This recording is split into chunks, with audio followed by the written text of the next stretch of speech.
আমার আল্লাহ ডাক দিয়ে বলবে, আরে বান্দা, না না না, তোমাকে তো সেখানে যেতে দেওয়া হবে না। তুমি তো সেখানে যাওয়ার জন্য তোমার মনে আকুতি মিকুতি ঠিক আছে, কিন্তু তোমাকে তো অনুমতি দেওয়া হয় নাই। ওই বান্দা বললে, মালিক ওয়াদা করলাম সেখানে যাওয়ার পরে আমি আর কোনো কিছু যেতে চাইবো না, আর কোনো তামান্না আমি করব না, সেখানে যাওয়ার একটু অনুমতি আপনি আপনাকে দেন। ওই বান্দাকে আল্লাহ তাআলা অনুমতি দিবেন, ওই জান্নাতের সামনে ওই গেটের কাছে চলে যাবে। ওই গেটের কাছে যাওয়ার পর ওই বান্দা দেখবে জান্নাতের ভিতরে সুন্দর সুন্দর ফল গাছ, সুন্দর সুন্দর ফুল ফুল, সব কিছু দিয়ে এরকম ভরা, নিয়ামত নাজ নিয়ামত সব কিছু দিয়ে ভরা, সমস্ত আরাম আয়েশ জান্নাতের ভিতরে। ওই বান্দা বলবে, মালিক এই পর্যন্ত যখন এসেছি একবার জান্নাতটাও দেখতে চাই, সুতরাং জান্নাতের ভিতরে গিয়েই এসে পড়বো, আর কোনো মালিক আমার আর কোনো আশা থাকবে না। আল্লাহ পাক রব্বুল আলামিন কালামুল্লাহ শরীফের ভিতরে ডাক দিয়ে বলেন, আমিনু কামা আমানান নাস। ও আমার বান্দারা, তোমরা সেরকম ঈমান আনো, কিন্তু তোমাদেরকে জান্নাতে দিতে দেরি হবে না। সুবহানাল্লাহ।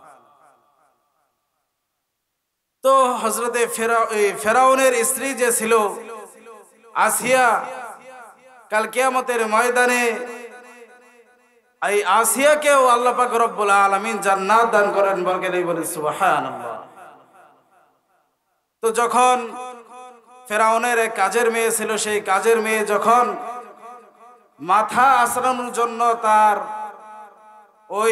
পালক মেয়েকে মাথা আশ্রানোর জন্য যখন তার ওই কাজের লোকটি, কাজের মহিলাটি মাথা আশ্রিয়ে দিচ্ছিল, যখন চিরুনি পড়ে গেল, তখন ওই ফেরাউনের পালক মেয়ে লক্ষ্য করলো যে এই কাজের মেয়ে, কাজের মহিলা তো চিরুনি উঠানোর সময় বিসমিল্লাহ অর্থাৎ আল্লাহ তাআলার নাম নিল। তখন তিনি বললেন, আরে আলাকি রব্বুকা গায়রি, আলাকি রব্বিকি গায়রি আবি, তোমার কি আমার পিতা ছাড়া আরো কোনো রব আছে? তো তিনি জবাব দিলেন, হ্যাঁ, এই ফেরাউনই তো একমাত্র রব নয়, এই ফেরাউনই রব নয়, সুতরাং আমি ঈমান এনেছি মূসার রবের প্রতি, যিনি আমাকে তৈরি করেছেন, যিনি তোমাকে তৈরি করেছেন, যিনি তোমার পিতা ফেরাউনকেও তৈরি করেছেন। শুধু তোমার পিতা ফেরাউন আমাকে তোমাকে তৈরি করে নাই, যিনি 7 আসমান জমিন তৈরি করেছেন, শুধু তাই নয়, এই নবমণ্ডল ভূমণ্ডলে যত যা কিছু আছে সব কিছু যিনি তৈরি করেছেন, আমি তার প্রতি ঈমান এনেছি। সুবহানাল্লাহ। তো তিনি তার বাবার কাছে গিয়ে বললেন যে, বাবা, অমুক তো এই কথা বললো, সে তো আপনাকে রব মানে না। তো তিনি বললেন, তাকে ডেকে পাঠাও। তাকে ডেকে পাঠালেন, তিনি আসলেন। ফেরাউন বলল, ও মাস্তা, তুমি কি জানো তুমি কি বলেছ? তুমি কি আমাকে রব হিসেবে মানো না? মাস্তা ডাক দিয়ে বলল, হ্যাঁ হ্যাঁ, আমি আপনাকে রব হিসেবে মানি না। তখন ফেরাউন বলল, এর শাস্তি কিন্তু বহু ভয়াবহ হবে, এর শাস্তি কিন্তু অনেক ভয়াবহ। ওই মহিলার কোন কোন বর্ণনায় আছে 3টি সন্তান ছিল, অথবা 7টি, অথবা 11টি। তাদের সন্তানদেরকে আনা হলো এবং ওই মহিলাকে বলা হলো, তুমি যদি আমাকে রব না মানো, তাহলে তোমার সামনেই তোমার সন্তানদেরকে জ্বলন্ত তেলের ভিতরে ছেড়ে তোমার সন্তানদেরকে হত্যা করা হবে। তো ওই মহিলা জবাব দিলেন, ফেরাউন, তুমি যাই করো না কেন, তুমি তো জানো না আমি মানে নিছি মূসার রবের প্রতি, কিন্তু আমার এই সন্তানগুলাও মূসার রবের প্রতি ঈমান এনে পাক্কা সাচ্চা মুসলমান হয়ে গেছে। তো তাই নাকি? তিনি বললেন, হ্যাঁ। আচ্ছা, ডাকো তাদেরকে। ওই মহিলার সামনে তাদের সন্তানদেরকে আনা হলো। তাদের সন্তানদেরকে আনার পর জ্বলন্ত তেলের ভিতরে এক একটা সন্তানদেরকে ছেড়ে দিল, জ্বলন্ত তেলের ভিতরে এক একটা সন্তানদেরকে ছেড়ে দিল। আর এরকম দেখতে থাকলো, বলতে লাগলো, এখনো সময় আছে, তুমি আমার প্রতি ঈমান আনো, এখনো সময় আছে, মূসার রবের প্রতি ঈমানকে তুমি ত্যাগ করো। কিন্তু ওই মহিলা বললেন, না না না, আমি তোমার প্রতি ঈমান আনতে পারবো না। হয়তো তুমি আমার সন্তানদেরকে মেরে ফেলবে, হয়তো তুমি আমাকেও মেরে ফেলবে, কিন্তু আমি এক আল্লাহর প্রতি ঈমান এনেছি, তাকে ব্যতীত আমি আর কারো প্রতি ঈমান আনতে পারবো না। দেখেন তাদের ঈমান কেমন ছিল। নিজের সামনে, মায়ের সামনে সন্তানদেরকে জ্বলন্ত তেলের ভিতরে পুরে এরকম ছাই খাই করে দিচ্ছে, তারপরেও তাদের ঈমানকে ছাড়বে না। এমন ঈমানের অধিকারীর কথাই আল্লাহ তাআলা সূরা তাহরিমের 11 নম্বর আয়াতের ভিতরে বলেছেন। এবং তাদের মতো ঈমান আনার জন্য আমাদেরকে বলেছে। মুহতারাম হাজরিন, ভাইরা আমার, খুব খেয়াল করে শুনবেন। ওই ফেরাউন যখন তাদেরকে এরকম ভাবে শাস্তি দিল, ওই ছোট্ট ছোট্ট ছেলেরা তেলের ভিতরে পড়তেছিল, আর যেন মনে হইতেছিল তারা বলতেছে, উম্মি হো, আমার মা, তুমি কেঁদো না, হয়তো এই সাময়িক দুঃখ আমাদের হইতেছে, সানাজমাউকা ইনশাআল্লাহু ফিল জান্নাহ, কিন্তু অচিরেই আমরা আপনার সাথে জান্নাতের ভিতরে মিলিত হব। সুবহানাল্লাহ। দেখেন ছোট্ট ছোট্ট ছেলেদের ঈমান কেমন। তো যখন তাদেরকে হত্যা করা শেষ, তখন চলে গেল ফেরাউন তার বিবি আসিয়ার কাছে। আসিয়ার কাছে গিয়ে দেখে আসিয়া আসমানের দিকে তাকাইয়া কি যেন বলতেছে। তো আসিয়ার কাছে ফেরাউন বলতেছে, আসিয়া, তুমি কি দেখেছো আমি তাদেরকে কি অবস্থা করলাম? তারা আমাকে রব হিসেবে মানলো না। তো আসিয়া জবাব দিল, আরে ফেরাউন, তুমি তো জানো না, তুমি ফেরাউন, তুমি নিজেকে রব হিসেবে মানো, ঠিক আছে, কিন্তু আমি তোমার বিবি হইয়াও তোমাকে রব হিসেবে মানি না, আমি একমাত্র আল্লাহ তাআলাকেই রব হিসেবে মানি। তো তিনি বলেন, তাই নাকি? তুমিও আমার বিবি হইয়া রব হিসেবে আল্লাহ তাআলাকে মানো? তো তুমি কি দেখতেছো আসমানের দিকে? তখন আসিয়া বললেন, ফেরাউন, মনোযোগ দিয়ে শোনো, আমি তো দেখতেছি যখন তুমি ওই তাদেরকে হত্যা করে ফেললে, যখন তাদের সন্তান তো ওই মহিলাকে হত্যা করে ফেললে, তাদের আসমান থেকে রহমতের ফেরেশতা এসে তাদের জানটাকে জান্নাতে নেওয়ার জন্য পারাপারি লেগে গেছে। দেখেন তাদের ঈমানের কি বড়। তো আচ্ছা আসিয়া, তাই নাকি? ফেরাউন বলতেছে, তাহলে তুমিও আমাকে রব হিসেবে মানো না? ফেরাউন চলে গেল হামানের কাছে। হামান, কি করা যায়? আমার বিবি আমাকে রব হিসেবে মানে না। তো হামান যুক্তি দিল, আপনার বিবিকে চলন্ত মরুভূমির ভিতরে, উত্তপ্ত মরুভূমির ভিতরে, উত্তপ্ত বালুর ভিতরে শুয়ে রেখে সূর্যের দিকে মুখ করে দেন, বুকের উপর পাথর চাপা দিয়ে দেন। দেখেন এরপরেও যদি ঈমান ত্যাগ না করে, এরপরের স্টেপ আমি বলতেছি। মুসলমান ভাইরা রে আমার, তাদের ঈমান কেমন ছিল? কেমন ছিল তাদের ঈমান? হযরতে আসিয়ার ঈমান কেমন ছিল দেখেন। ফেরাউন তার স্ত্রীকে নিয়ে এরকম উত্তপ্ত মরুর ভিতরে তার দেহটাকে উলঙ্গ করে এরকম শুয়ে দিল, বুকের উপরে পাথর চাপা দিয়ে দিল, তার মুখটাকে সূর্যের দিকে করে দিল এবং বলতে থাকলো, আসিয়া, এখনো সময় আছে, আমার প্রতি ঈমান আনো, আমার প্রতি ঈমান আনো। কিন্তু আসিয়া যেন দুই ঠোঁট নড়ায় আর কি যেন বলে। ফেরাউন আসিয়ার কাছে চলে গেল, আসিয়ার কানের কাছে, আসিয়ার ঠোঁটের কাছে কান লাগাইয়া দিল। আসিয়া যেন বলতেছে, আল্লাহ আল্লাহ। ফেরাউন বলল, আরে আসিয়া, তোমাকে এত কষ্ট দিচ্ছি, এখনো তুমি ঈমান ত্যাগ করো নাই, তোমার ঠোঁট দিয়ে আল্লাহ আল্লাহ শব্দ এখনো বের হচ্ছে।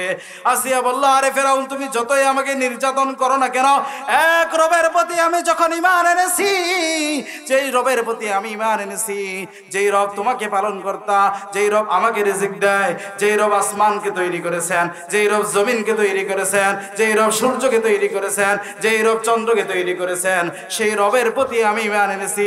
সুতরাং ফেরাউন, তুমি আমাকে যতই কষ্ট দাও, আমি রবের থেকে এক বিন্দু পরিমাণ ঈমান হারা হব না। দেখেন আসিয়ার ঈমান কেমন ছিল। তো আবার হামানের কাছে ফেরাউন চলে গেল। হামান ঘটনা বলল যে, ফেরাউন, যে হামান, আমি তো এরকম আমার স্ত্রীকে এরকম করেছি, তারপরে তো সে এরকম আমাকে মানতেছে। তো হামান বলল, তার পুরা শরীরে চামড়াগুলা বেরেট দিয়ে চিরে তাকে এরকম চামড়াগুলো টান দিয়ে ফেরে তাকে বালুর ভিতরে শুয়ে রাখো, এরপরে দেখো সে ঈমান ত্যাগ করে কি। মুসলমান ভাইরা রে আমান, ফেরাউন চলে গেল তার স্ত্রীর কাছে। যাওয়ার পরে তার চামড়া গুলা এরকম ভাবে বেরেট দিয়ে কেটে কেটে তার চামড়া গুলাও তার শরীর থেকে আলাদা করে ফেলেছে। আলাদা করার পরে তাকে সেখানে শুয়ে রেখেছে। তারপরেও দেখতেছে আসিয়া যেন ঠোঁট নাড়ায় আর যে কি যেন বলে। তো তিনি তার কানটা আসিয়ার ঠোঁটের সাথে লাগাই দিয়েছেন। আসিয়া যেন বলতেছে, রব্বি বিনিলি ইনদাকা বাইতান ফিল জান্নাতি ওয়া নাজ্জিনি মিন ফিরআউনা ওয়া আমালিহি ওয়া নাজ্জিনি মিনাল কওমিজ যালিমিন। আসিয়া রবকে ডাক দিয়ে বললেন, ওগো মাবুদ,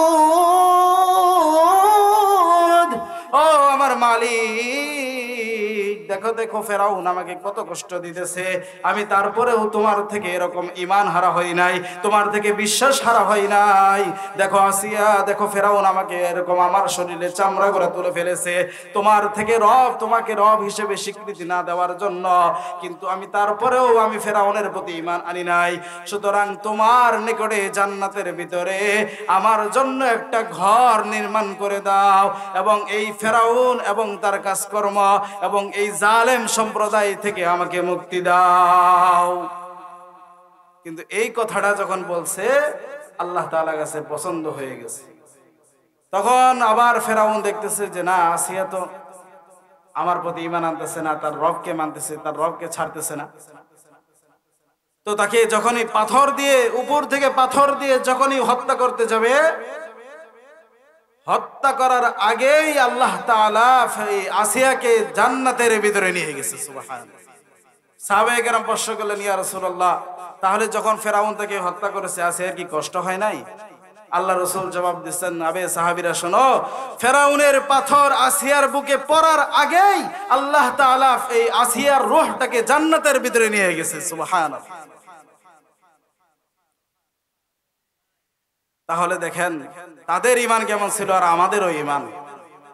তাদের উদাহরণ আল্লাহ তাআলা দিয়েছে সূরা তাহরিমের ভিতরে, যে আল্লাহ তাআলা ঈমানদারের উদাহরণ দিয়েছেন যে ঈমানদার যদি হয় আসিয়ার মতো ঈমানদার হও। যদি কখনো তোমাদেরকে এরকম ঈমান থেকে ভুলণ্ডিত করার জন্য চেষ্টা করা হয়, যদি মুসলমান কখনো তোমাদেরকে ঈমান থেকে সরে যাওয়ার জন্য তোমাদেরকে মৃত্যুর মুখে উপতিত হতে হয়, আগুনেও ঝাঁপ দিতে হয়, গলা যদি এরকম ফাঁসির কাষ্ঠেও ঝুলতে হয়, তারপরেও যদি ঈমান না ছাড়ি, এই উদাহরণটাই আল্লাহ তাআলা সূরা তাহরিমের ভিতরে দিয়েছে। রাজি আছে তো ইনশাআল্লাহ? যতই কষ্ট হোক ঈমান যাতে আমাদের থাকে, যতই কষ্ট হোক ঈমান যেন ছানা ছাড়ি। এই ঈমানের দাম অনেক বেশি, অনেক বেশি। কিরকম বেশি একটু কথা বললেই আপনারা বুঝতে পারবেন। কাল কিয়ামতের ময়দানে দল হবে দুইটা। কয়টা? দুইটা। মুসলমান ভাইরা রে আমার, কাল কিয়ামতের ময়দানে যখন দুইটা দল হবে, এক দল বিনা হিসেবে জান্নাতের ভিতরে চলে যাবে, আরেকটা দল হবে সেখানে ঈমানদারও থাকবে, কাফের মুশরিক সবাই থাকবে, কিন্তু ঈমানদারেরা গুনাহ করার কারণে জাহান্নামে যাবে, আর কাফেরেরা তারা তো এমনিতেই জাহান্নামী, সুতরাং তারা সবাই মিলে জাহান্নামের ভিতরে থাকবে। এই দুইটা দল, একটা দল পুরোপুরি বিনা হিসেবে জান্নাতের ভিতরে চলে যাবে, আরেকটা দল সেখানে ঈমানদার মুশরিক কাফের বেঈমান সবাই থাকবে, তারা যাবে জাহান্নামের ভিতরে। এক পর্যায়ে আমার আপনার প্রভুর রহমান নামের খাতিরে তার রহমতের ভিতরে জোশ এসে যাবে, তার রহমতের ভিতরে জোশ এসে যাবে। তখন তিনি বলবেন, ও ফেরেশতারা, দেখো দেখো জাহান্নামের ভিতরে কোনো ঈমানদার আছে কিনা, একটু খোঁজ নিয়ে দেখো। ওই জাহান্নামের ভিতরে যারা জ্বলতেছে, এত বছর যাবত যারা জ্বলতেছে, আগুনে পড়তেছে, সেখানে কোনো ঈমানদার ব্যক্তি আছে কিনা তোমরা একটু খোঁজ নিয়ে দেখো। যদি কোনো ঈমানদার ব্যক্তি থাকে, তাকে তোমরা উঠাইয়া ওই আবে হায়াত, ওই জীবন্ত সাগরের ভিতরে তাকে ধোয়াইয়া তারপরে তুমি জান্নাতের ভিতরে প্রবেশ করাইয়া দাও। তো ফেরেশতারা জাহান্নামের ভিতরে চলে যায়। জাহান্নামের ভিতরে চলে যাওয়ার পর দেখবে যারা ঈমানদার আছে তাদেরকে এরকম, আমরা যেমন চালনি দিয়ে চালাইয়া চালাইয়া চিটাগুলা ধান থেকে আলাদা করে ফেলি, বা ধানকে চিটা থেকে আলাদা করে ফেলি, এরকম চালাইয়া চালাইয়া সেখান থেকে ঈমানদারদেরকে তারা উঠাবে। কিন্তু যখন দেখবে তারা আগুনে পুড়ে কালো কুৎসিত কয়লার চেয়েও কালো হয়ে গেছে, তখন মাবুদের কাছে ফরিয়াদ করবে, ওগো মাবুদ, আমার মাওলা, এইরকম মানুষ তো আমরা জান্নাতের ভিতরে নিতে পারবো না, এত কালো কুৎসিত মানুষ তো আমরা জান্নাতের ভিতরে নিতে পারবো না, সুতরাং আমরা তাদেরকে এখানে রেখে যাই। মাওলা তখন ডাক দিয়ে বলবে, না না না, ও আমার ফেরেশতারা, না, তাদেরকে তোমরা জাহান্নাম থেকে উঠাও, যতই কালো হোক না কেন, ওই আবে হায়াতের ভিতরে তাদেরকে গোসল করাও। তাদেরকে গোসল করানোর পর তারা আবার সেই আগের মতো সুন্দর সুদর্শন জান্নাতি ব্যক্তিদের মতো হয়ে যাবে। তখন তাদেরকে তোমরা জান্নাতের ভিতরে প্রবেশ করাইয়া দেবে। ইমানের দাম আছে কিনা নাই? অবশ্যই আছে। সামান্য পরিমাণ জাররা পরিমাণ ইমানও যদি থাকে তাও আমার আপনার দাম আছে। জাররা পরিমাণ ইমান থাকলেও একদিন না একদিন ওই জাহান্নাম থেকে মুক্তি পেয়ে জান্নাতের ভিতরে চলে যাবে। এইভাবে সবাই যখন জাহান্নাম থেকে মুক্তি পাবে, বাকি থাকবে একজন। কয়জন? তার ব্যাপারে কোন নবী, কোন রসুল, কোন আউলিয়া, কোন ওলি, কোন পয়গম্বর, কোন শহীদ কেউ জানবে না। কিন্তু জাহান্নামের ভিতরে একজন আছে ইমান, তার অন্তরের ভিতরে সিটা ফাটা হলো ইমান আছে। কিন্তু আমার আপনার রব ঠিকই জানবে যে জাহান্নামের ভিতরে এখনো একজন আছে। আমার আপনার রব তখন বলবে, ও ফেরেশতারা, তোমরা কি জাহান্নাম থেকে সবাইকে মুক্তি দিয়ে জাহান্নামে নিয়ে আসছো নাকি? ফেরেশতারা বলবে, হ্যাঁ হ্যাঁ মালিক, আমরা তো সবাইকে জাহান্নাম থেকে তুলে জান্নাতের ভিতরে নিয়ে আসছি। কিন্তু মালিক বলবে, না, তোমরা জানো না, আমি যা জানি তোমরা জানো না, একজন এখনো আছে যে জাহান্নামের ভিতরে। সুতরাং আল্লাহ তাআলা তাকে স্বয়ং নিজ কুদরতি হাত বা পা দিয়ে সেখান থেকে তুলে জান্নাতের ভিতরে দিয়ে দিবে। সুবহানাল্লাহ। এরপরেও একজন থাকবে, ওই ব্যক্তি অনেক দিন জাহান্নামের ভিতরে খাটার পর তার একটু মনে আশা জাগবে যে মালিক, জাহান্নাম তো অনেক দিন খাটলাম, একটু দেখি জাহান্নামের বাহিরের কি অবস্থা যদি জানতে পারতাম। আল্লাহ তাআলা বলবেন, আর কিছু চাবা না তো? না মালিক, আর কিছু চাবো না, জাহান্নামের বাইরের অবস্থাটা একটু দেখি। আচ্ছা ঠিক আছে, জাহান্নামের বাইরে যাও। জাহান্নামের বাইরে যাওয়া হলো। ওই বান্দা, ওই ব্যক্তি তখন তাকিয়ে দেখবে দূরে একটা সুন্দর গাছ দেখা যায়, দূরে সুন্দর রসালো একটা গাছ দেখা যায়। ওই বান্দার মনে তামান্না জাগবে, হারে মালিক, জাহান্নাম থেকে যেহেতু বের হয়েছি, তাহলে একটু যদি ওই গাছের গোড়ায় যেতে পারতাম। আল্লাহ বলবে, না না, তোমার তো এই পারমিশন নাই, তুমি তো জাহান্নাম থেকে বের হতে চাইছো, তোমাকে জাহান্নাম থেকে বের করে দিয়েছি, সুতরাং ওই গাছের গোড়ায় তো তোমার যাওয়া যাবে না। তিনি বললেন যে, না মালিক, এই একটু আশা ওয়াদা করতেছি, এরকম আর করব না, আমাকে একটু ওই গাছের গোড়ায় নিয়ে যান। তাকে ওই গাছের গোড়ায় নিয়ে যাওয়া হবে। ওই গাছের গোড়ায় যাওয়ার পর তাকিয়ে দেখবে সুন্দর সবুজ মাঠ, সবুজ মাঠের ওই পাশে আরেকটি সুন্দর এরকম গাছ। সেরকম তার মনে আবার তামান্না জাগবে, আরে মালিক, কত সুন্দর আরেকটা খেজুর গাছ বা এরকম রসালো গাছ দেখা যায়, যদি সেখানেও আমি যেতে পারতাম। আল্লাহ বলবে, বান্দা, না না, তোমার তো সেখানে যাওয়ার জন্য পারমিশন নাই। কিন্তু ওই বান্দার মনের অবস্থা দেখে আল্লাহ তাআলা তাকে ওইভাবে আবার সেই গাছের গোড়ায় নিয়ে যাবে। এরকম ভাবে 3টা গাছ পার হওয়ার পর বান্দা যখন তাকাবে, দেখবে জান্নাতের বালাখানা, জান্নাতের গেট দেখা যায়। সুবহানাল্লাহ। তুই বান্দার মনে তামান্না জাগবে, মালিক, এই পর্যন্ত নিয়ে আসছেন, জাহান্নাম থেকে বের করে দিছেন, বের করে 3টা সুন্দর সুন্দর গাছ দেখলাম, তার নিচেও নিয়ে আসছেন, এরপর সুন্দর ওই বালাখানা দেখা যায়।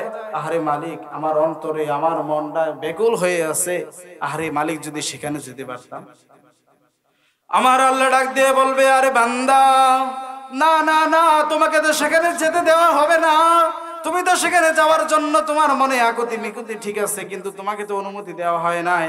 ওই বান্দা বললে, মালিক, ওয়াদা করলাম সেখানে যাওয়ার পরে আমি আর কোনো কিছু যেতে চাইবো না, আর কোনো তামান্না আমি করব না, সেখানে যাওয়ার একটু অনুমতি আপনি আপনাকে দেন। ওই বান্দাকে আল্লাহ তাআলা অনুমতি দিবেন, ওই জান্নাতের সামনে ওই গেটের কাছে চলে যাবে। ওই গেটের কাছে যাওয়ার পর ওই বান্দা দেখবে জান্নাতের ভিতরে সুন্দর সুন্দর ফল গাছ, সুন্দর সুন্দর ফুল, সব কিছু দিয়ে এরকম ভরা, নিয়ামত, নাজ নিয়ামত সব কিছু দিয়ে ভরা, সমস্ত আরাম আয়েশ জান্নাতের ভিতরে। ওই বান্দা বলবে, মালিক, এই পর্যন্ত যখন এসেছি, একবার জান্নাতটাও দেখতে চাই, সুতরাং জান্নাতের ভিতরে গিয়েই এসে পড়বো, আর কোনো মালিক, আমার আর কোনো আশা থাকবে না। আল্লাহ তাআলা বলছে, আচ্ছা যা, গিয়ে যেহেতু আশা করবি, যা। ওই বান্দা দৌড় মেরে জান্নাতের ভিতরে ঢুকে পড়ছে। জান্নাতের ভিতরে যাওয়ার পর আল্লাহ বলে, এই বান্দা থাম, তোর তো আর যাওয়ার অনুমতি নেই। বান্দা থামে না, বান্দা থামে না। মালিকের কাছে ডাক দিয়ে বলে, ও মালিক, আমি তো জানি আপনি অনেক রহমান রহিম। দুনিয়াতে কত না গুনাহ করেছি, কত না খারাপ কাজ করেছি, জাহান্নামের ভিতরে অনেক কাল শাস্তি দিয়েছেন, সেখান থেকে বের করে ধাপে ধাপে আমাকে জান্নাতের ভিতরে নিয়ে আসছেন। সুতরাং আমি আর এই জান্নাত থেকে কোথাও যাচ্ছি না।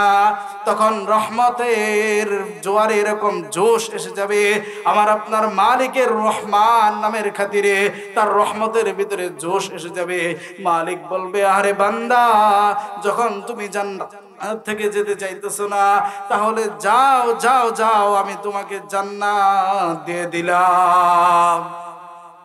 সুবহানাল্লাহ বলবেন না? তাহলে দেখেন আল্লাহ তাআলা কত বড় রহমান এবং রহিম। এরকম সুন্দর আস্তে আস্তে একটা বান্দা, গুনাহগার বান্দা জান্নাতের ভিতরে চলে গেল, মালিক তাকে জান্নাতের ভিতরে দিয়ে দিলেন এবং আর চিরকালের জন্য তাকে জান্নাতের ভিতরে দিয়ে দিলেন, সেখান থেকে আর কোনোদিন তাকে বের করবেন। এখন এই যে এখন দুইটা ভাগ হয়ে গেল, জাহান্নামের ভিতরে মুশরিকরা পড়ে রইল আর জান্নাতের ভিতরে ইমানদাররা পড়ে রইল। কিন্তু ইমানদার আর মুশরিকদের ভিতরে একটা আশা, ইমানদারদের ভিতরে একটা ভয়, আহারে মালিক কখন নাকি আমাদেরকে জান্নাত থেকে ঘাড় ধাক্কা দিয়ে বের করে দেয়। আবার সেখানে জাহান্নামের দিকে যারা আছে তাদের একটা আশা, তাদের একটা ভয়, আশা যে আল্লাহ যেন কখন একটা ডাক দেয়। ইতিমধ্যেই আল্লাহ একটা ডাক দিয়ে দিয়েছে, ইয়া আহলাল জান্নাহ, ও জান্নাতবাসীরা। জান্নাতবাসীরা তো হঠাৎ করে আল্লাহ তাআলা ডাকে এরকম চমকে উঠছে যে আল্লাহ তাআলা এতদিন পরে একটা ডাক দিছে। তো আল্লাহ তাআলা বলতেছে, তোমরা এরকম নিচের দিকে তাকাও। তারা নিচের দিকে তাকাইছে। হঠাৎ করে জাহান্নামবাসীদেরকে আল্লাহ তাআলা একটা ডাক দিছে, ইয়া আহলাল জাহান্নাম, ও জাহান্নামবাসী। জাহান্নামবাসীদের অন্তরের ভিতরে একটা আশা, আরে আল্লাহ একটা ডাক দিছে, তাহলে হয়তো একটু জাহান্নাম থেকে মুক্তি পাওয়া যেতে পারে। তাদেরকে বলছে, তোমরা উপরের দিকে তাকাও। তো উপরের দিকে তাকাইছে, ওই জান্নাত আর জাহান্নামের মাঝখানে একটা জায়গা আছে আরাফ, যাকে আরাফ বলা হয়।